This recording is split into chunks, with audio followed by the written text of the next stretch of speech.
জয় নিতাই জয় গৌর শুধু গৌর ভক্তবৃন্দকে আমার শতকোটি দণ্ডবত প্রণাম। আগামী দিন আমাদের রাধা অষ্টমী।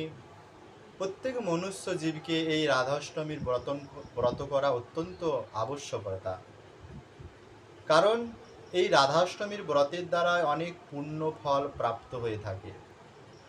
বলছে 1000 একাদশীর ব্রত করলে যে ফল প্রাপ্ত হয়, শুধুমাত্র একটি রাধা অষ্টমীর ব্রত করলে সেই ফল লাভ হয়ে থাকে।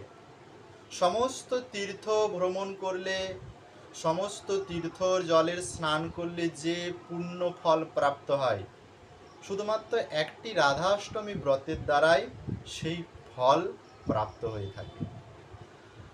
আর এই যে রাধারানী তিনি হচ্ছেন জগতের অধীশ্বরী।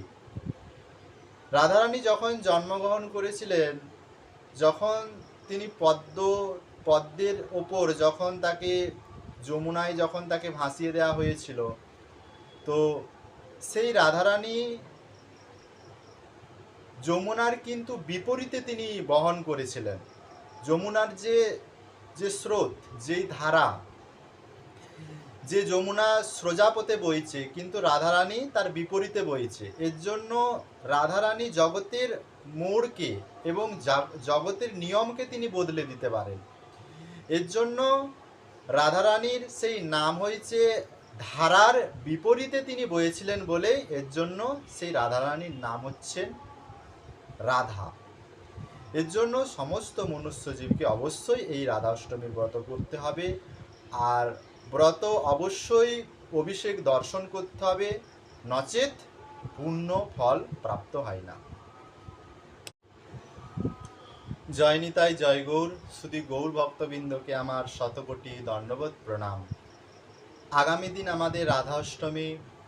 প্রত্যেক মনুষ্য জীবকে এই রাধা অষ্টমীর ব্রত করা অত্যন্ত আবশ্যকতা। কারণ এই রাধা অষ্টমীর ব্রতের দ্বারা অনেক পুণ্য ফল প্রাপ্ত হয়ে থাকে। বলছে 1000 একাদশীর ব্রত করলে যে ফল প্রাপ্ত হয়, শুধুমাত্র একটি রাধা অষ্টমীর ব্রত করলে সেই ফল লাভ হয়ে থাকে।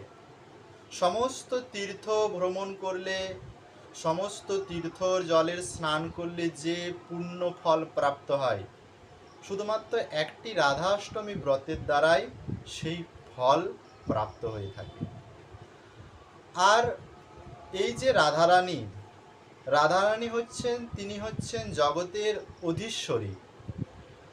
রাধারানী যখন জন্মগ্রহণ করেছিলেন, যখন তিনি পদ্মের ওপর যখন তাকে যমুনায় যখন তাকে ভাসিয়ে দেওয়া হয়েছিল, তো সেই রাধারানী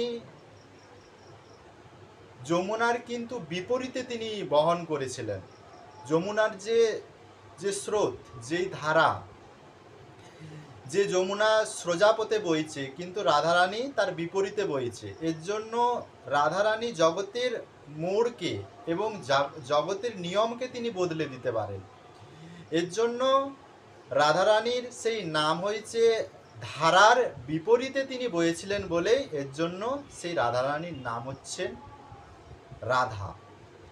এর জন্য সমস্ত মনুষ্যজীবকে অবশ্যই এই রাধা অষ্টমীর ব্রত করতে হবে। আর ব্রত অবশ্যই অভিষেক দর্শন করতে হবে, নচেত পূর্ণ ফল প্রাপ্ত হয় না।